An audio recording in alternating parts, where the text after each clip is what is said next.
to International Podcast Day, September 30th, 2022. Sorry, I'm 2 years behind there, Steve. Steve, how's your podcast day going so far? Well, it's going really good. And just real quick, Dave, I just saw a tweet from somebody that said in 2013, I discovered podcasting. It not only changed my life, it saved my life.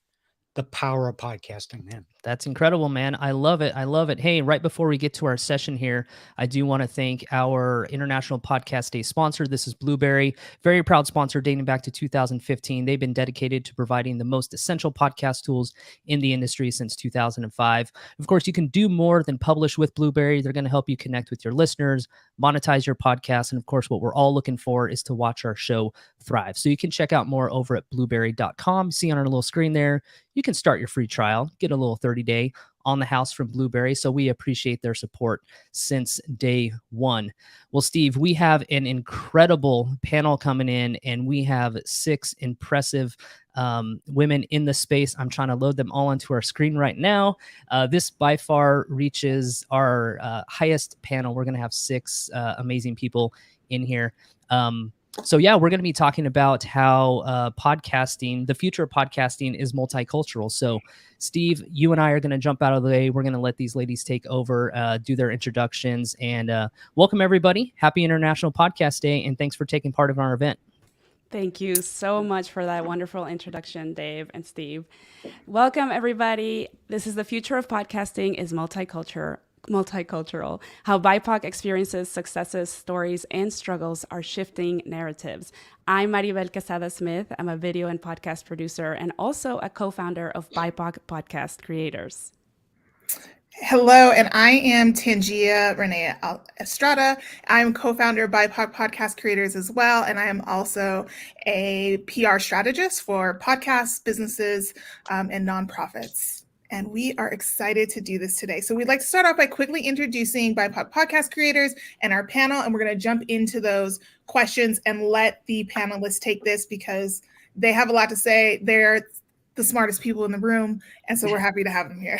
BIPOC Podcast Creators is a Black and Latinx-owned organization founded in 2021 with the purpose of connecting people with opportunities that will help amplify the presence of the stories of Black, Indigenous, and people of color in podcasting. And our mission is to amplify BIPOC talent and voices in podcasting and beyond so that we can keep building the premier network of creators and business leaders in podcasting. Absolutely. Right. I'm going to introduce our first couple of panelists. So first up, I would like to introduce Rita Batista. Hello, Rita. Welcome. Hello, everyone. It is such a pleasure to be here. Thank you so much for having me on here. We are happy to have you. Rita is a proud first-generation Latina born to Honduran parents in New Orleans, Louisiana.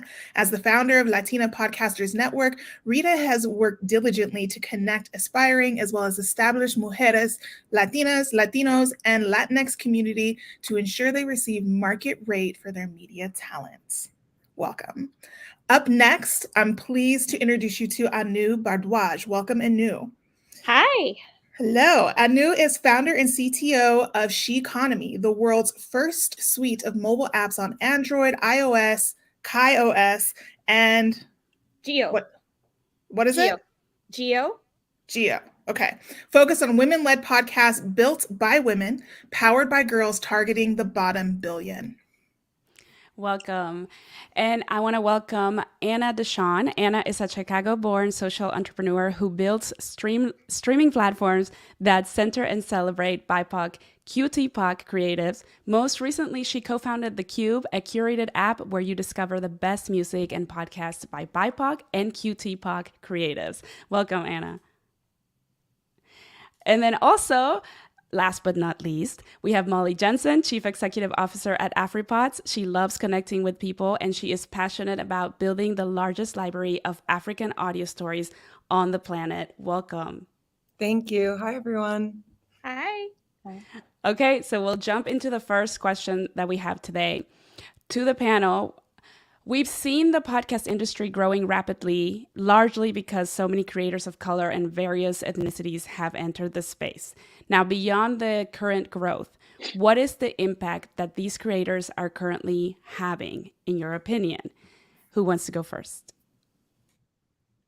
I guess I don't mind going first. I think one thing that I think I'm most proud of is when I first entered this space in general in 2019, there was no one that we were seeing that was celebrating or highlighting the Black and brown voices, period, across the board, U.S. based. I'll say that much. I think that the platforms kind of have a different perspective in different countries, but US based creators weren't being celebrated. And now we are, working with Apple and Spotify on continuing to elevate the podcasters who have been in this space for a while. So, it's Latinx Heritage Month. And as much as I love and hate it at the same time, and I'm sure a lot of us have our own opinions on this. I love celebrating my culture, but it's celebrated 365 days a year, not just, from the 15th to the 15th. However, I do understand as a business owner, as a person who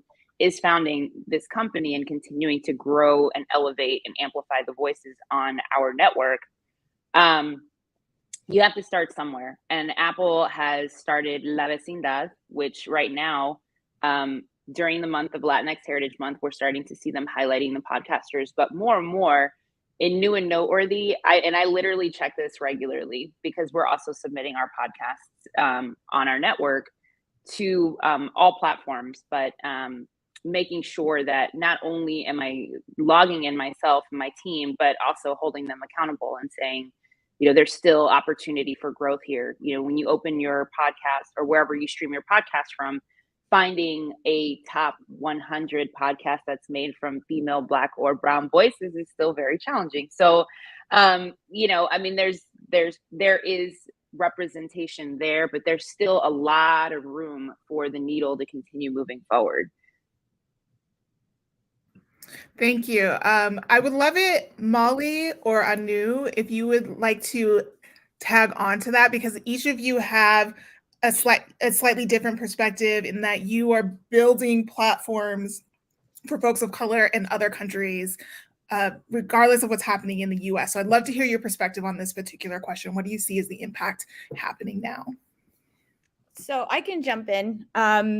Sheconomy from the get-go has been focused on global voices. And we said we're not just going to limit them to people speaking English. And this is what I love about Rita's platform also. She went for Spanish and I did English, Spanish, Chinese. And we're about to start including Bahasa and Tagalog on Sheconomy. And there's a bunch of other languages as well.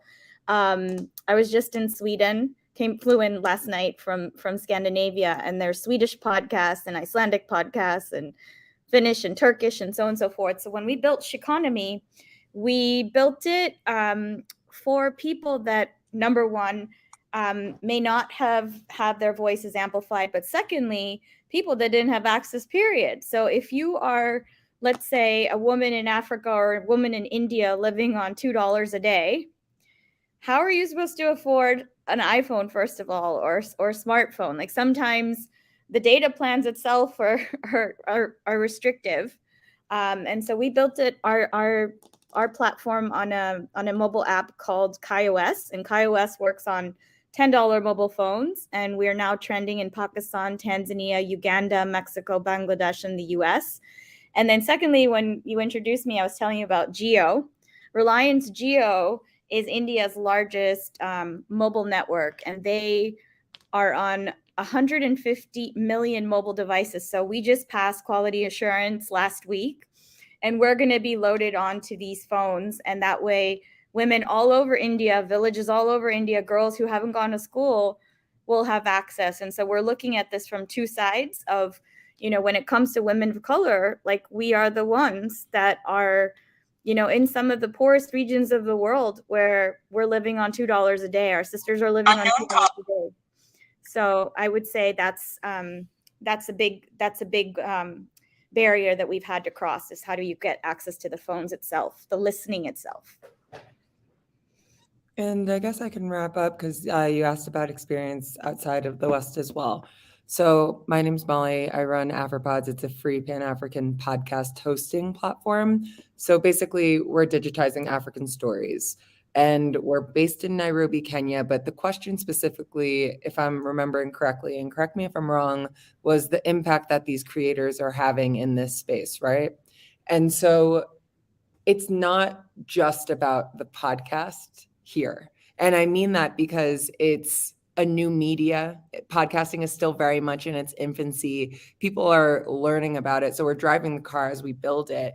And also, I think it's a little bit interesting that Africans are natural orators and storytellers, right? Like, this is a continent rich of orated history, and radio is so prevalent here. So the audio medium is already well received. So having that, as well as this, the fastest digital growing market in the world is the continent of Africa, this jump, it feels like it's going to happen incredibly quickly. And we are seeing a large pickup rate, but the impact of podcasting, it allows people to take up space.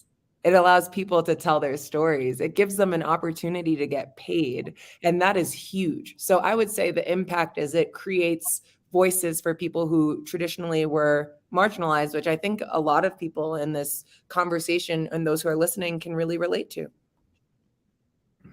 Thank you. Thank you. Love that. I wanted sorry, Tangia, I was going to say, I want to make sure Anna gets a point across as well. There are already so many great points. I think that the volume of content that's out here, though, in the US and globally, I think the real impact comes that people know that it's possible. So representation matters. And so when Rita talks about not seeing, Black and brown stories or podcasts in that top 100 list, it matters because if you don't see yourself, you don't think it's possible and you don't think we're here. Right. So that's why panels like this are so incredibly important, because people can see that we are here, that there are these networks available, that there are people creating that are of color and that are talking to you. Right. And so I think, if anything, all of the work that's being created lets people know that it's possible. Absolutely. Great point. Thank you for bringing that up. So with BIPOC podcast creators, we are constantly, like you all, beating the drum that what we really believe is the future of podcasting is multicultural, right? It's beyond just what's happening in the US, but it's beyond whatever people think of as the traditional podcaster, the traditional sound, the traditional podcast. It truly is multicultural. And we would love to just pick your brain a little bit about, what do you see as the future of podcasting? What is the potential impact for historically excluded people? Or what is the potential impact those folks will have on the industry as a whole, in your opinion? So I want to start with this question, the motivation and the inspiration. During COVID, there was a surge of women podcasters who came to the forefront. I think you all know the stats better than I do. But one of the things that I was super concerned about was, what was happening with refugees, number one. And these people are on the fringes. We don't really know their stories. And how amazing would it be if we started to give them access to tell their stories and find a way where we can reward listeners. And so the whole aspect of this is, not just in terms of who's talking, who has something to say, but also, more importantly, how do we change the whole game for listening and rewarding people for interacting and engaging and their content? So I would say, going forward, one really important piece is looking at those who have been left out, but more importantly, how do we bring their stories to the limelight in a way that's never been done before? And I think there's possibilities there, and I applaud all of you for doing that from your side. I think that sorry, I was gonna say, when it comes to thinking about the future, we also have to remember that we have to continue to help each other come up into the future as well. I just wanted to add that because there is obviously, we understand that there's competition and there's value in that. There's an important part to that as well, to making people rise to the top.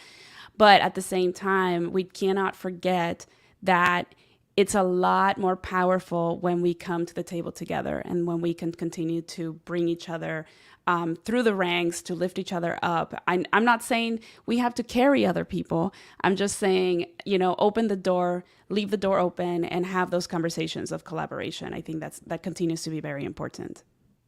I think that's funny you say that, Maribel, because no one could disagree. No one. But for me, I have such a strong opinion on what Africa needs to do. And there's 100 ways to get to success, right? There's 100 right ways to do it. Hopefully one of mine is one of the right ways. And something that I feel really passionately about is making sure that we're able to be in the room, right? It's not just being spoken about in rooms that you're not in, it's showing up and taking up space. So something that I tell people in jest is, you need to get on this train because I'm going to drag you over the finish line. We are going to make it together because not making it is not an option. I don't just see this position I have as a privilege. You know what I mean? It certainly is a privilege, but there's a responsibility to do right by these people on the ground here. And because of that, and because of how I understand that, and because I see how the ecosystem is growing, it's not just like we walk together. It's like, no, I'm bringing you with me. If you're not in the room, you're coming. And if I'm not in your room, I hope you drag me across the finish line too. But it feels, and that's the type of community like I'm hoping that we're able to foster here, because we have to bang on the door. Like, this is not just like a ring the doorbell and wait. Like, we have to push through this door together. And I feel very excited about that because I feel like we're being received. So I agree with your point. No one could disagree with you at all. But me on the other side, I'm going to make sure that we're across this finish line, even if I'm doing it by the skin of my teeth. Love that. I love that. Yes.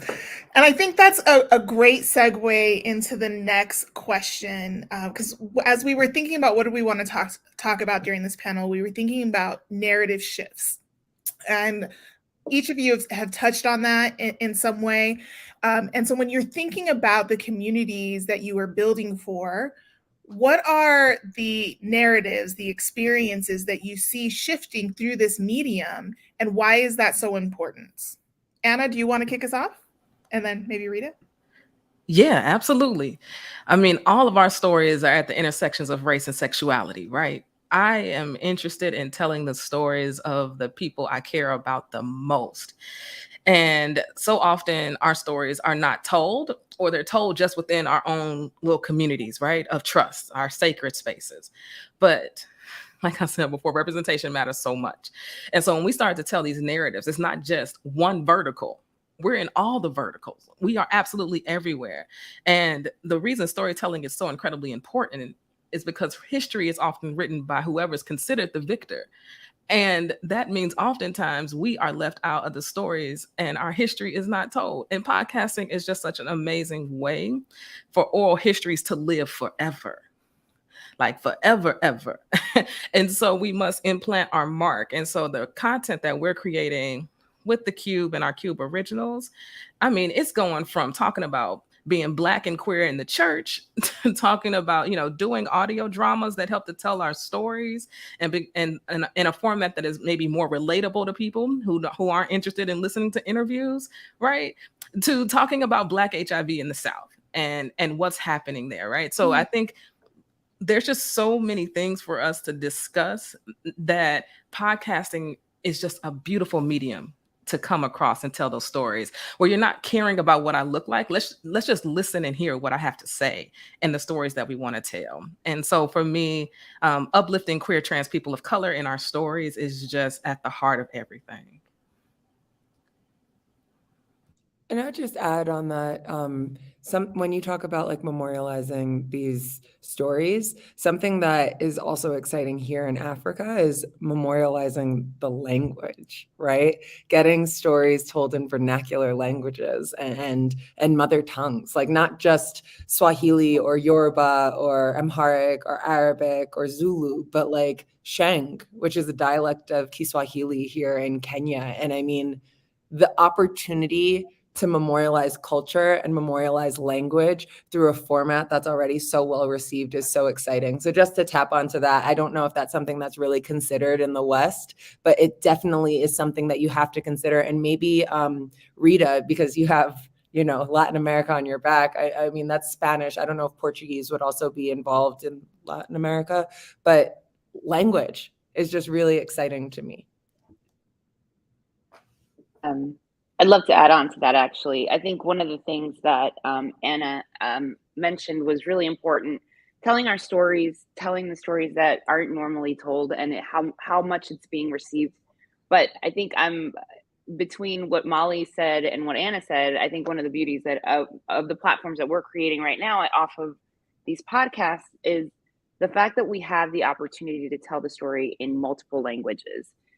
English, Spanish, Portuguese. We're looking to create podcasts that also reach out to the indigenous dialects that have been basically washed out in Latin America, but also in the US. There's a huge population of Mexican Americans, Mexican Native Americans that were here the entire time, and people are not telling those stories.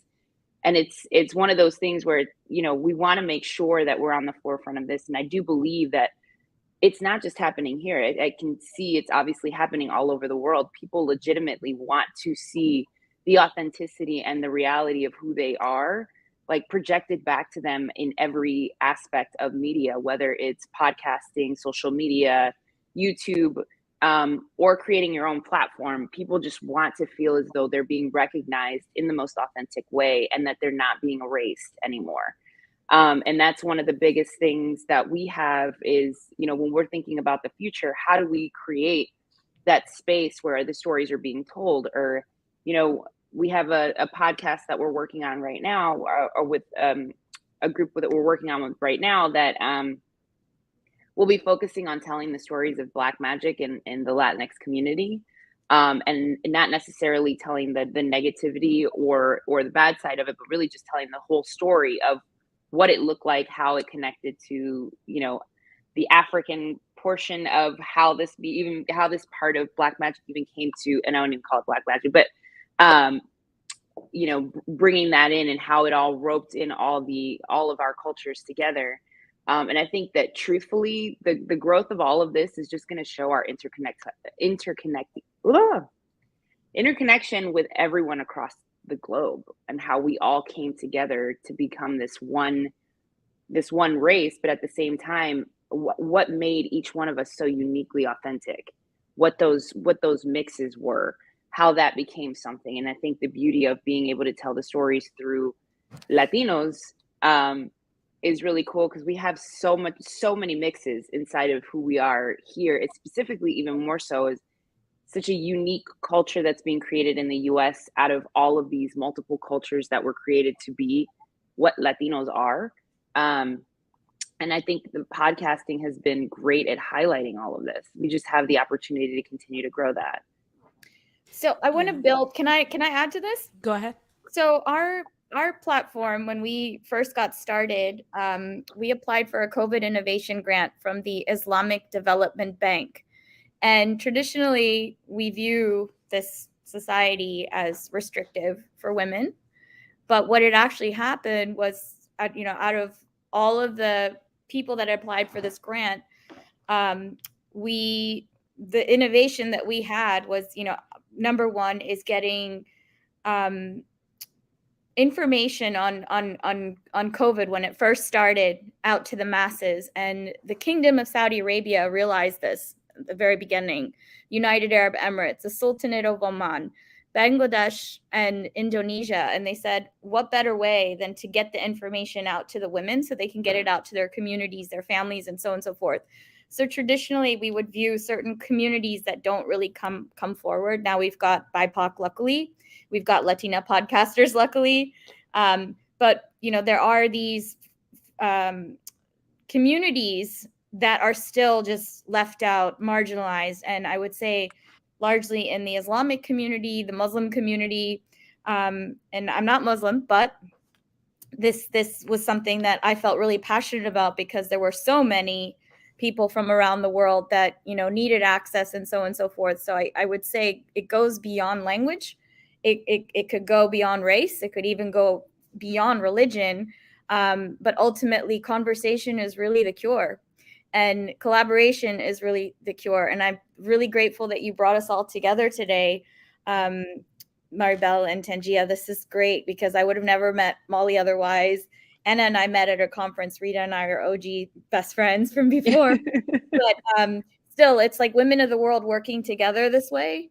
I think we can solve any problem that comes our way. And we just like the fact that we have this platform, this ability to now use social media the way that you guys do. You guys are pros more than anyone else. You know this. But I think this is going to take us all to the next level of gender equality and global peace for that matter. So thank you. Oh, thank you so much. We're so proud and so happy to have all of you join us because we know how powerful everything that you do is. And I wanted to add on to the conversation of authenticity when it comes to telling stories, because there is something interesting that's happening out there when it comes to authenticity, right? Interesting to me that there are a lot of companies focusing now on AI to translate instead of just hiring people to do the content in that language. And it's like, what's very interesting to me is that these are companies in other countries. You know, these are a lot of these are international companies that are, you know, formed by people who speak other languages. And I want to know kind of like the general feeling from everybody on where they see this technology going and how it could potentially affect the future of podcasting in a negative way for multicultural creators, or just honestly, in my opinion, for any creator. Because I do feel strongly that when you're going to create content in another language, it should be created by the person who actually exists, not by some software. So I wanted to kind of get your quick thoughts on that. And then I have another question for you. I have something. Oh, go ahead. No, you first. So don't worry. You know how they say that like some people have opinions that actors shouldn't have Botox because they're not as expressive anymore, right? Like in the idea of being an actor is to be able to be expressive. That's kind of like the analogy that I'm hearing from AI, and like people who live these stories should be able to tell them. So my very short point is, I mean, I generally, as a platform, I generally want the content. However, I think that there is a very thin line of being authentic and being exploitative, and using AI when the people exist is not allowing those people to capture the value of the culture, right? So that's my personal opinion. But Rita, do you want to jump on? I mean, I can't agree with you more. I honestly, one of the things, and this has been something in the past where it's great to have the transcription of the podcast. It really is. However, on the advertising perspective, why do you think it's so important for people to understand your dialect? Because they want to be able to access exactly what you personally want to hear. And it's so personalized that it's almost invasive to a certain aspect. And don't get me wrong, we're working with advertising dollars now, and that's the podcast on the network. And so there always comes that space where you want to make sure that you're allowing for some things, but protective of others. And especially with the fact that we are fighting so hard to be seen in media, period. And now is the time for us to be able to make sure that when we move forward with these kinds of these types of AI translations, that they are being very authentic, but also make sure that they're being protective of the languages, because it's not us who's doing it. And then there's only so much a computer will be able to do before it loses the feeling that a person actually has. And I feel like we have the ability for this to be a great thing, but we also, I mean, it's kind of that fine line where this can go bad pretty quick if we leaders of the industry are not at the forefront, being the ones that are giving our own opinions on what would work for the industry to move forward. And it's extremely important, especially for people of color, to be on those involved in those conversations.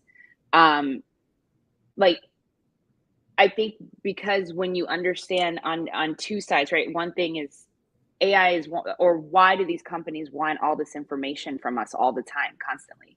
Because translation is great for people who have the ability, who don't have the access to be able to listen to podcasts.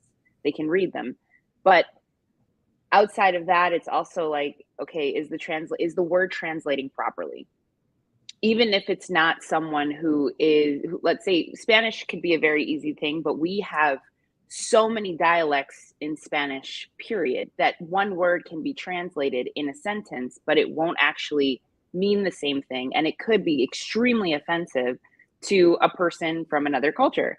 Something as simple as like a word like bread. I don't, I'm being very extreme here, but you can take a word like bread and you can translate it in multiple different countries and it'll mean something completely different, where we have that opportunity to then have to start being more careful on what we're saying when we're talking in our podcast, but maybe the podcast isn't being directed to that audience, right? So I think there's benefits to the translations because it gives access to people who can't hear.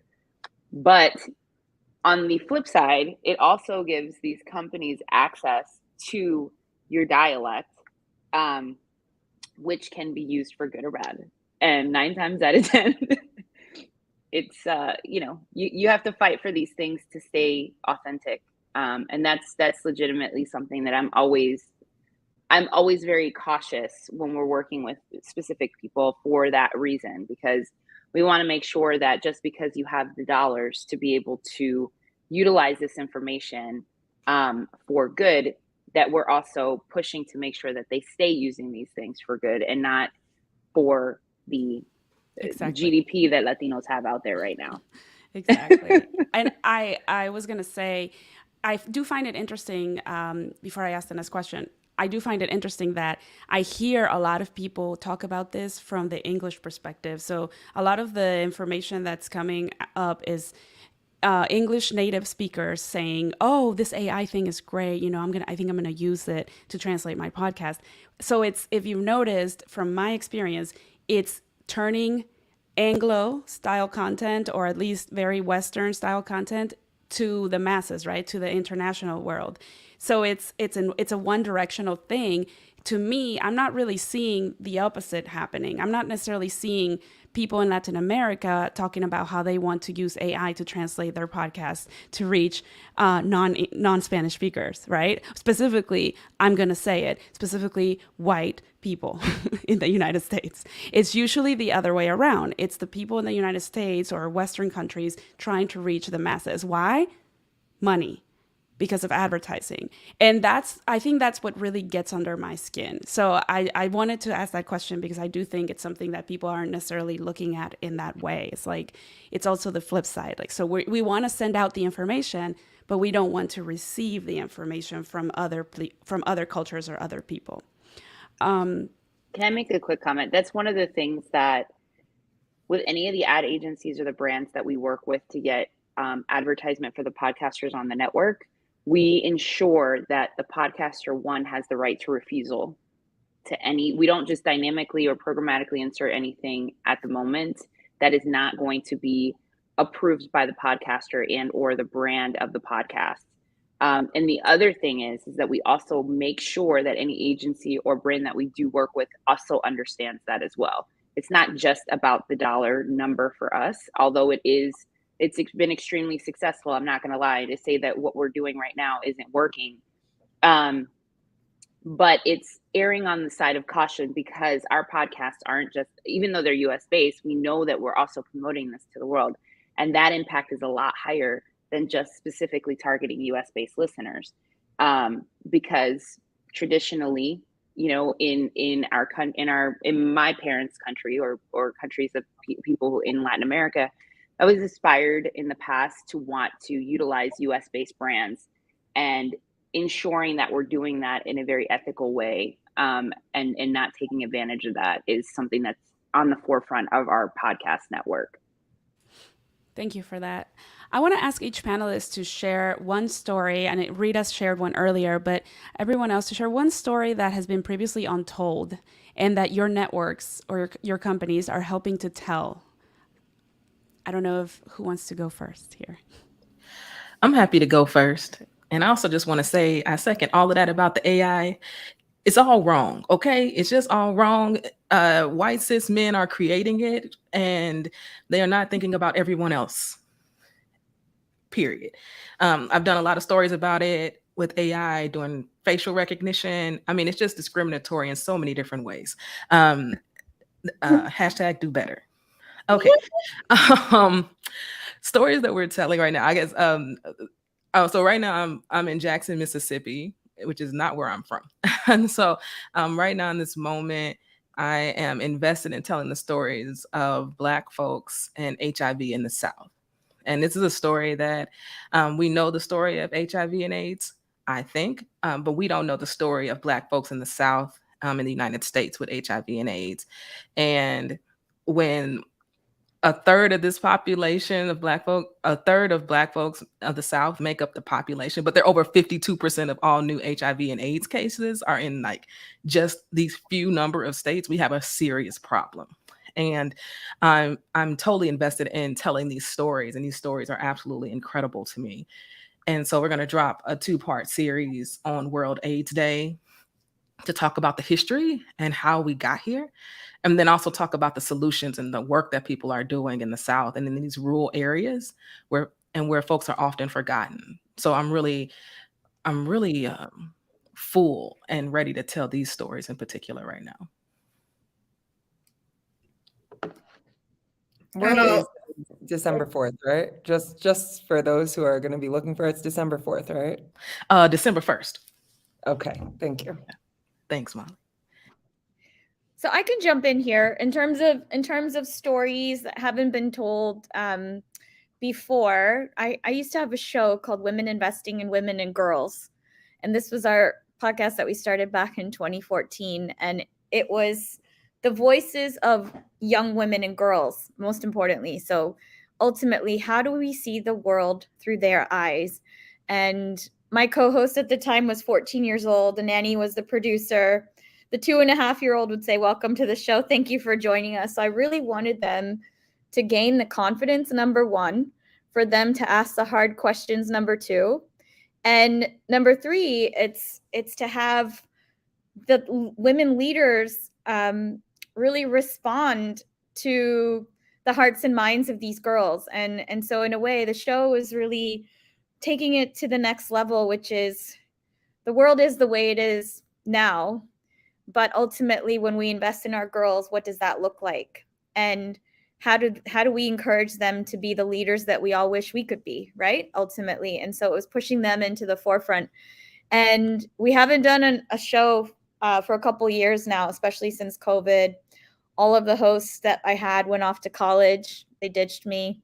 Arya went off to do her own thing. She's doing crypto for kids now and skiing. But ultimately, it was a way to really put the spin on amplifying voices and say, the stories of girls, I would really love to hear how their lives would change, how their lives would transform if we actually give them that ability to showcase their confidence and their strength. Especially, I'm interested in women and girls in Africa and India and so on and so forth, because they see the world through a whole different lens. Latinas as well, just culturally, it's one thing. Like your sex is another thing, but then you add all these other traditions on top of that. It's a very interesting mix. So we've got to capture these stories somehow, and I wish there were more. To piggyback off of that, it's interesting because right now the podcasters that we're seeing on the continent are very much early adopters, and a lot of the lens that we're seeing that through is westernized. So I don't actually think we're seeing the rural story of the African woman, right? Yeah. We're seeing the educated, global, dynamic woman with access, if we're talking about an African woman. I think the big difference, and Gathoni in the chat mentioned, who's the community manager at Ipod, shout out Kenya in the building. I think that, it's language, right? When we talk to these different platforms that are asking us about, for instance, AI earlier, they're not talking about Swahili. Swahili is now going to be introduced in schools from Congo down to South Africa. That's something like 28 countries, let's say. That is a huge group of people. Oh, yeah. Anchor announcing 35 different languages on their interface and not having one African language as the interface, problematic. And I think just to quickly answer the question about stories, so we're not producing stories. We are a host. We take stories from whomever. There are a couple that come to mind. One of them being, there was a story called Until Everyone is Free about Kenyan freedom fighters that was done in Sheng, which was a dialect of Kiswahili. I went to the launch, and because I don't speak Sheng, I couldn't understand it. So they sent me to the back of the room where they had it on YouTube with captions. And I want to be clear, the difference between captions and AI, captions are useful. That's an accessibility tool. There are people that can't hear and they want to read. That is different than AI. So that one comes to mind. And then the other one is we have incredible investigative journalism, a great partner out of the largest media company in East Africa called Nation. And they do incredible stories. Like when you think about the journal, like the mysteries of Africa and how what could happen here, we have this incredibly dynamic journalist named James Smart who people just like to talk to. And he produces these almost serial type podcasts about African, specifically Kenyan mysteries or Kenyan corruption. And so those are some of the stories that come to mind, one being a little bit like on a lower budget scale and one being on a higher budget scale. But I wanted to make sure like captions are accessibility. And just because I have to be sent to the room, I still get to consume the content. It's just, it's not for me in the audio format. And that's okay. Because when we get podcasts in Somali or we get podcasts in Lugandan or Kinyarwandan, I still want those stories, even if they're not for me. There are communities that care about that. Correct. Yeah. Correct. And we want those too. So Shikonomy is taking in all languages. We want to bring in Urdu. We want to bring in Hindi, any African languages. So we're a women's platform, number one. We love languages across the board.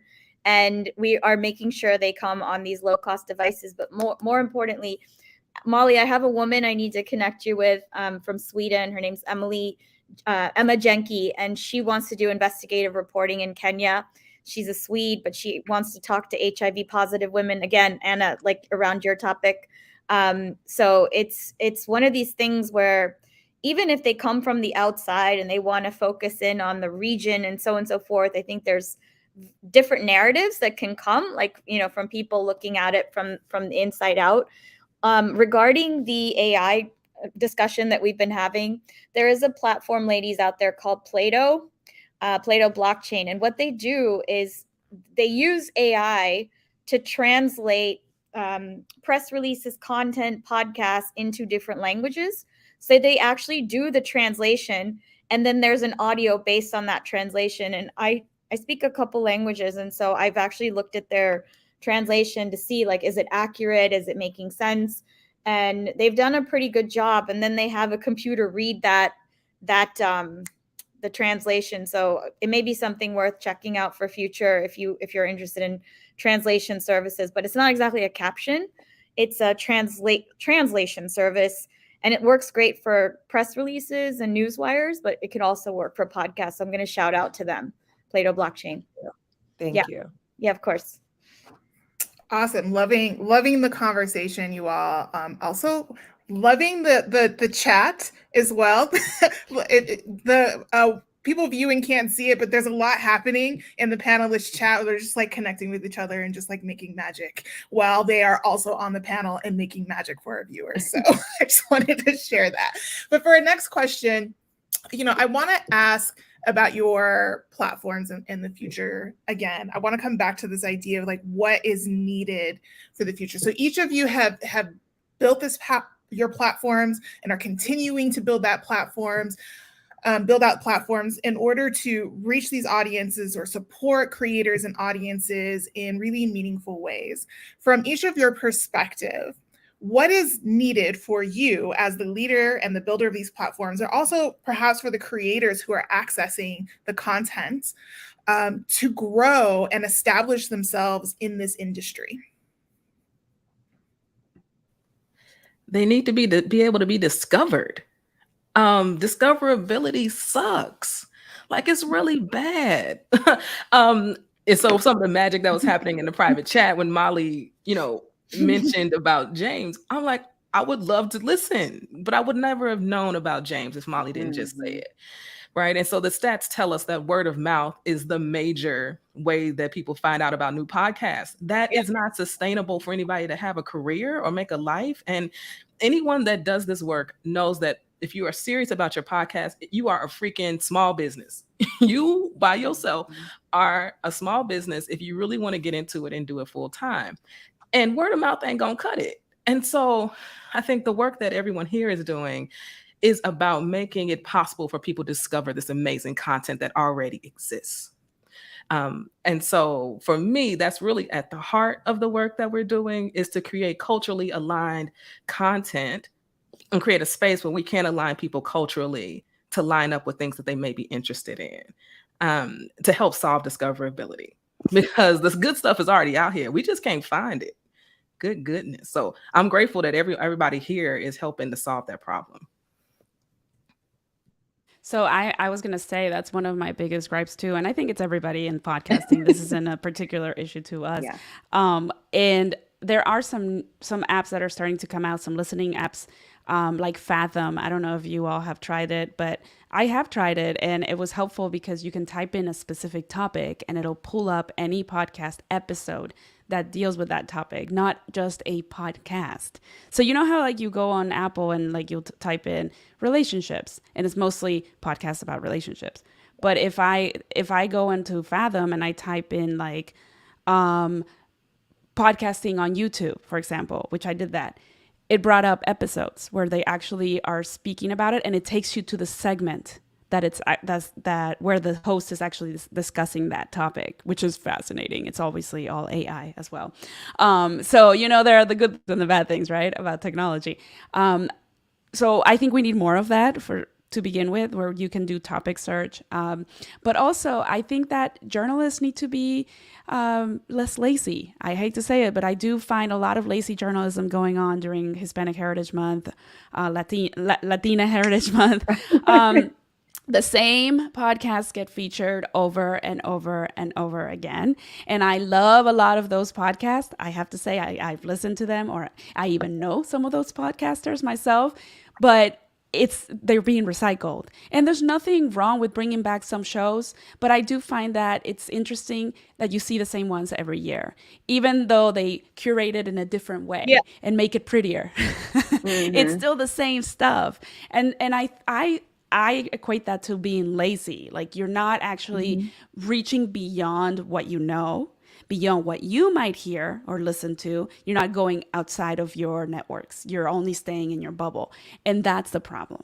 And it's a problem for anyone in any kind of power position in podcasting who has the ability to help amplify voices.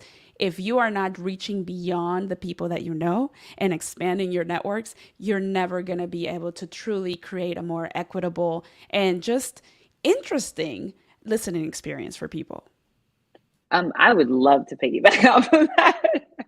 I agree with you 100%. I mean, as a company that has 56 podcasts and we're adding more, we do know the value that we have and the podcasters that we have that have been in the game about the same amount of time. And we have been working with other partners to try to get more attention to these podcasts. However, then you have heavy hitters that come into the game like iHeart or Spotify making their own podcast curation lists that, I think it's great for us to try to build out big talent. I mean, we have a big podcast that we're going to be launching in January with a mother-daughter duo that has been around in our community for a very long time. So we know the value of celebrity podcasts, but there are hundreds of thousands of podcasts out here that people pretend are non-existent. And like you said, and I could not agree with you more, Maribel, it's all about being lazy, because you can't sit here and tell me that the same people recycle the same Oprah. No offense, not shouting out Oprah, but she's not the one writing it. But it's the same podcast and we hear the same thing. And it's like, I have a team that is now working on building that entire concept out. However, when it's easy because people have already built out those relationships and they're like, okay, we're going to use this podcast again. And it's like, you guys, this podcast. And here's the one thing I will challenge other people to do. When you see that these lists are being curated and you see that the podcast itself has been dormant, let them know that you're watching. And I did that this morning because I got kind of tired of it, because I'm like, it's Latino Heritage Month. And I legitimately log in, and if I should have been the researcher sometimes, but I log in and I look at all the lists and I'm like, this is great. However, why are 15 podcasts on these lists dormant? There are thousands of podcasts out there. And if you don't like the podcasts on my network, I really don't care. There's hundreds of other people I can connect you to that can give you that access. But stop with the lazy journalism, stop with the laziness, and let's find other podcasts out there that are also bringing out the content. I mean, the reason why I even got in this industry in the first place was because I liked Rachel Hollis at the time. And I also was like, there's no Latina Rachel Hollis. Let me become this Rachel Hollis girl, right? And I was like, first of all, and then I'm like, wait a minute. Because BIPOC creators, we all kind of had our own built off of like Facebook communities and like, connecting to other podcasters. That's how I know that the podcasts are out there. You can't you just have to have an opportunity to want to try to find something outside. And you might find a diamond in the rough, because a ton of these creators are just putting out some amazing content, stories that have never been told before. But we keep going back to the same thing over and over again. And it's honestly a little disgusting and disrespectful. I have to say something real quick. So when you said that there's no Rachel Hollis for in the Latina side, like there's no Latina, I had the exact same thought. And you know what's interesting? Somebody challenged me to think this, and I appreciate them for it. I said to Pam Covarrubias, who has a podcast called Café con Pam, I said, who would you say? Who would you say is the Rachel Hollis in the Latina community? Yeah. And she said, I would challenge you to think of it this way: why does there have to be a Rachel Hollis Latina? Why can't there just be a person who happens to be Latina that is talking about the topics in, life and, whatever Rachel talks about, all that stuff. Like, why do we have to go there? And that's something that I think is important to notate.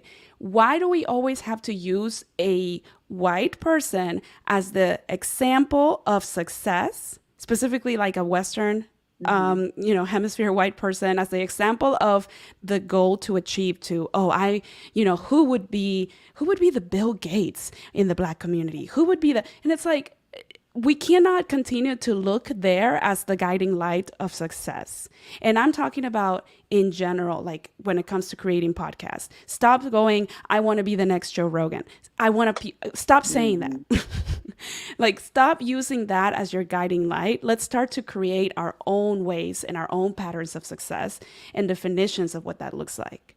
I think all of us here are doing that with that purpose, right? Because we got tired of, I guess, cis white males. I never know what the term is, y'all, so I apologize in advance if I get the terms wrong. But, I was raised in this country, and I was basically, my whole life was shown that white media was the only thing that existed. And that was something that became the goal to aspire to, right?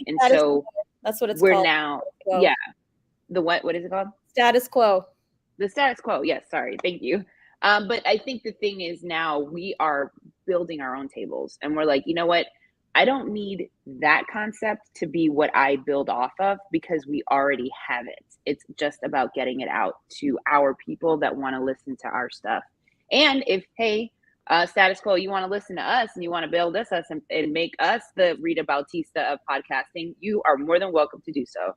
I would love for people to aspire to be like me, like Anu, like Molly, like Anna. There is so much room out here for all of us to build out massive media companies or massive platforms to elevate the voices, because we need you to do it too.